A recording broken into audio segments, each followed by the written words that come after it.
Эй, Эрик, қар жауып тұр. Айка, жүр серуендеуге барайық.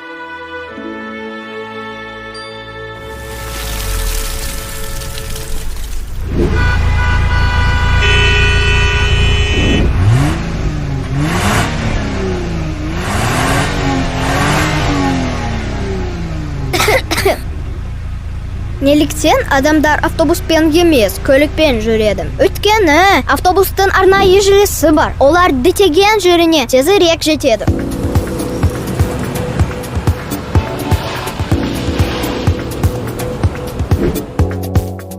Ал автобуста адам көп.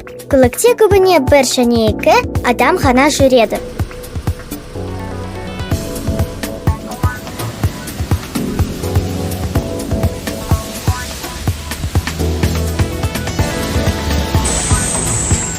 Ал троллейбуспен немесе метромен барған дұрыс. Өткене бұл экологиялық таза көлік.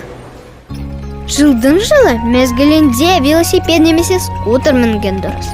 Велосипед жылда аз орын алады және қоршаған ортаға нөлдік шығарындылары бар.